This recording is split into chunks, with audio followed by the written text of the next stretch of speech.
আপনাদের আবারও বলবো 2014 সালে টেট পরীক্ষা হয়েছিল, যার ভিত্তিতে 2016-তে 42,500 জনের নিয়োগ হয়, তার মধ্যে 32,000-এর চাকরি বাতিল করে দিয়েছিল একাধিক দুর্নীতির অভিযোগের প্রেক্ষিতে কলকাতা হাইকোর্টের সিঙ্গল বেঞ্চ। যে রায় আজকে খারিজ হয়ে গেল ডিভিশন বেঞ্চে এবং 32,000-এর চাকরি বহাল রইল। আমি পুরো প্রেক্ষাপট থেকে শুরু করে আজকে কলকাতা হাইকোর্ট এই চাকরি বহাল রাখার নির্দেশ দিতে গিয়ে কি বললো পুরোটা আমি জানবো। আমার প্রতিনিধি অতনু হালদার আমার সঙ্গে রয়েছেন। অতনু, প্রথমেই তোমায় বলে রাখি, শিক্ষামন্ত্রী ব্রাত্য বসু তিনি একটু আগেই সোশ্যাল মিডিয়া পোস্ট করে জানিয়েছেন যে আজকে মহামান্য হাইকোর্টের ডিভিশন বেঞ্চের রায়ের পরিপ্রেক্ষিতে প্রাথমিক শিক্ষা পর্ষদকে অভিনন্দন জানাই।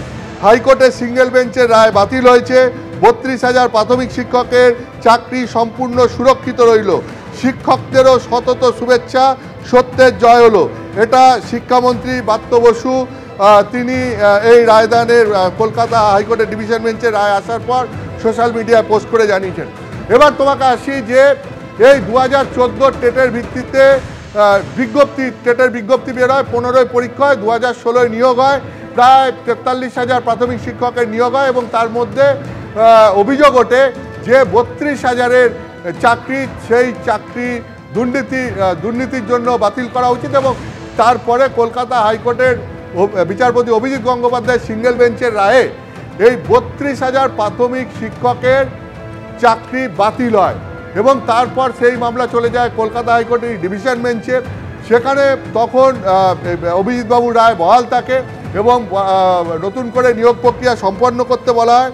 এরপর সুপ্রিম কোর্টে যায়, সুপ্রিম কোর্টে গিয়ে চাকরি প্রার্থীরা অভিযোগ জানান যে তাদের বক্তব্য না শুনেই এই রায় দেওয়া হয়েছে। সুপ্রিম কোর্ট সেই মামলা ফেরত পাঠায় কলকাতা হাইকোর্ট এবং নতুন ডিভিশন বেঞ্চ তৈরি করে মামলা শোনার জন্য। প্রথমে বিচারপতি সৌমেন সেনের বেঞ্চে যায়, তিনি সরে দাঁড়ান। তারপরে বিচারপতি তপব্রত চক্রবর্তী এবং বিচারপতি ঋতব্রত কুমার মিত্রের এজলাসে এই মামলার শুনানি চলছিল, যার রায় আজকে একটু আগে এসছে। সেই রায়ে পরিষ্কার বলা হয়েছে যে 32,000 প্রাথমিক শিক্ষকের চাকরি যাচ্ছে না, তাদের চাকরি বহাল থাকছে এবং সেক্ষেত্রে তাদের যেটা যুক্তি, আমি সেই যুক্তিগুলো এক এক করে বলছি।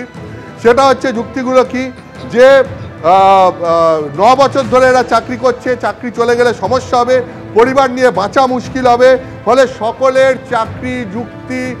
চাকরি বাতিলের যুক্তি এখানে খাটছে না, তাই 32,000 প্রাথমিক শিক্ষকের চাকরি বাতিল করা হলো না। এবং বিচারপতিরা তাদের পর্যবেক্ষণে, রায়দানের সময় পর্যবেক্ষণে যেটা বলেছেন যে চাকরি করার সময় এই প্রার্থীদের বিরুদ্ধে কোনো অভিযোগ ওঠেনি, এমন কোনো তথ্য সামনে আসেনি যে পরীক্ষকদের বেশি নম্বর দেওয়ার নির্দেশ দেওয়া হয়েছিল। কয়েকজন অসফল প্রার্থীকে গোটা প্রক্রিয়ার ক্ষতি করতে দেওয়া যেতে পারে না, কারণ তার ফলে অনেক সৎ প্রার্থীর গায়েও কালির ছিটে লাগবে। বা মনে আছে এসএসসি 2016 যে চাকরি বাতিলের রায় সুপ্রিম কোর্ট দিয়েছিল, সেখানে বলেছিল যে এসএসসি লিস্ট জমা দিচ্ছে না যোগ্য অযোগ্যদের, এবং যোগ্য অযোগ্যদের আলাদা করা যাচ্ছে না, তাই পুরো নিয়োগ প্রক্রিয়া ঘিরে এত দুর্নীতি হয়েছে, সেই জন্য পুরো নিয়োগ প্রক্রিয়া বাতিল করা হয়েছিল।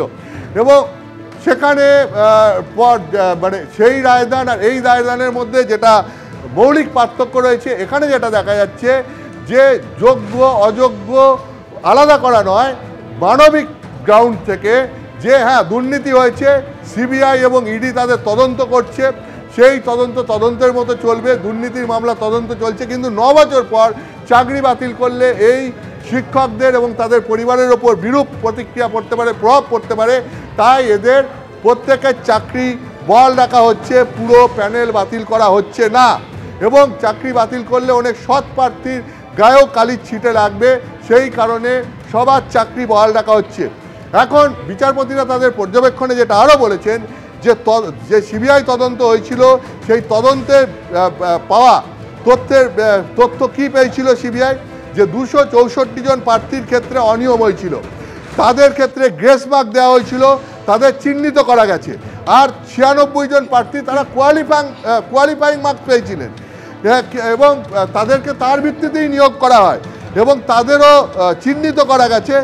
এবং এই 96 জনের চাকরি বাতিল হয়েছে, কিন্তু সুপ্রিম কোর্টের নির্দেশে তারা এখনও চাকরি করছে। এই চিহ্নিতকরণের পরেও পুরো নিয়োগ প্রক্রিয়া বাতিল করা ঠিক নয়, ফলে এখন নতুন করে পরীক্ষার নির্দেশ দিলে প্রার্থীদের ওপর তার বিরূপ প্রভাব পড়বে, নতুন করে নিয়োগ প্রক্রিয়ার নির্দেশ দিলে সেটা ফেয়ার প্লে হবে না। এটা হচ্ছে বিচারপতিদের পর্যবেক্ষণ। 9 বছর পর চাকরি বাতিল করার পর তা চলে গেলে প্রার্থীরা চূড়ান্ত অসুবিধার মুখে পড়বেন, তাদের এবং তাদের পরিবারের বেঁচে থাকা মুশকিল হয়ে যাবে। এ কথা মাথায় রেখে বিচারপতিরা জানাচ্ছেন যে তারা 32,000 চাকরি বাতিলের পক্ষে নন। হ্যাঁ, এখন এই হচ্ছে গিয়ে রায় মূলত।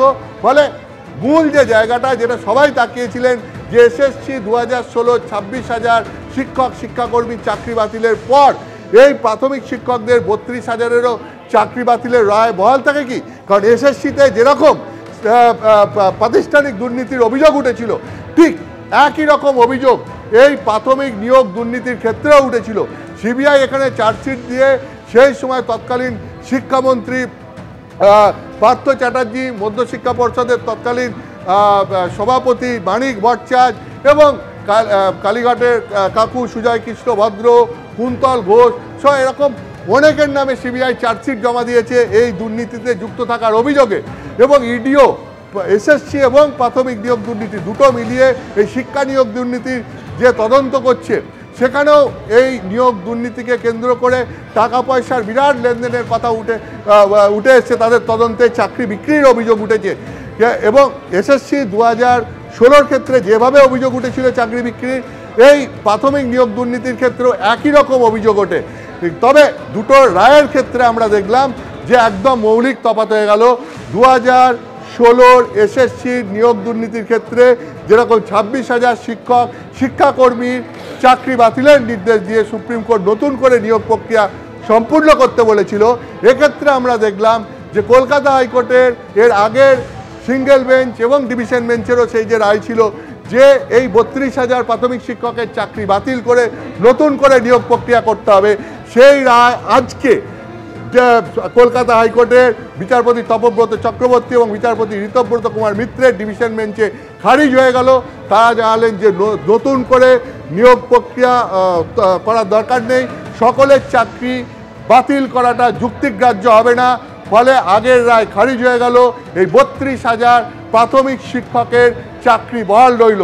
এসএসসি 2016-র মতো চাকরি সকলের বাতিল হলো না, পুরো প্যানেল বাতিল হলো না, এখানে পুরো প্যানেলই বহাল রইল, সকলের চাকরি বহাল রইল। একেবারে সকলের চাকরি বহাল রইল। তার কারণ 42,500 জনের মধ্যে 32,000-এর চাকরি বাতিল হয়েছিল, যে রায়টা আজকে খারিজ করে দিল। অর্থাৎ 32,000-এর চাকরি বহাল রইল, পুরো প্যানেল অক্ষত রইল, দুর্নীতি তদন্ত চলবে বলে জানিয়েছে আদালত। এবিপি আনন্দ, এগিয়ে থাকে, এগিয়ে রাখে।